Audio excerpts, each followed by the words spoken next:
Good evening সবাই। দেখো আমি আজকে বার্গার করতে চলেছি। ফার্স্ট টাইম বার্গার করব। বার্গার করার জন্য 3টে ব্রেড নিয়ে নিয়েছি বার্গারের। আর দেখো চিকেন, ধনেপাতা কুচি, চিজ কিউব, মিউরিস এখানে রাখা রয়েছে, চিজ কিউব মিউরিস। আর দেখো একটা বাটিতে বিস্কুটের ডাস্ট কিছু কুচিয়ে পাশে রাখা রয়েছে, স্লাইড করে পেঁয়াজ, টমেটো, ধনেপাতা। বার্গারের রুটিগুলোকে কেটে রেখেছি সাইজ মতো করে। আর আমার ছেলে বায়না করছিল যে ও আলুটাকে ভালো করে মাখবে, তাই আমি ওকে মাখতে দিয়েছিলাম। একটু দুষ্টুমিও করছিল, তো ওই মাখলো। দেন চলো আমি সব কিছু রেডি করে নিলাম। কড়াটা বসিয়ে দিয়েছি।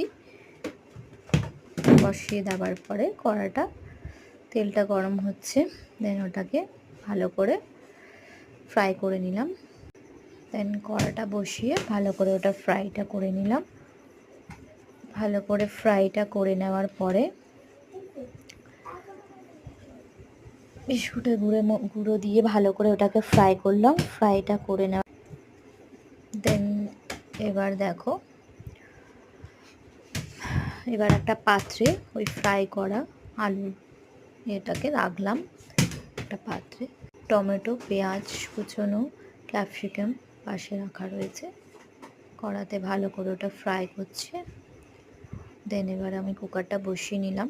বসিয়ে নেওয়ার পর বার্গারের পাউরুটিটার উপরে মিউরিস লাগিয়ে ধনেপাতা দিয়ে ভেজে রাখা ফ্রাইটা ওর উপর দিয়ে দিলাম, আলুর ফ্রাইটা। তারপর সাইড দিয়ে ধনেপাতা সাজিয়ে দিলাম, ধনেপাতা কুচিয়ে রাখা ধনেপাতা সাজিয়ে দিলাম। দেওয়ার পরে দেন চিজ স্লাইসগুলো দিয়ে দিলাম ওর উপরে। দেন সেমভাবেই মিউরিস লাগালাম, লাগিয়ে কুচিয়ে রাখা ধনেপাতাগুলো দিলাম। দেওয়ার পরে ভালো করে সাজিয়ে দিলাম। দেন ফ্রাই করে রাখা আলুর বড়াটাকে ওর উপর চাপিয়ে দিলাম, দিয়ে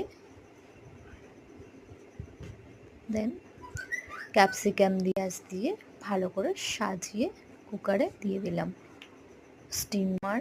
দেন আমার বার্গার রেডি।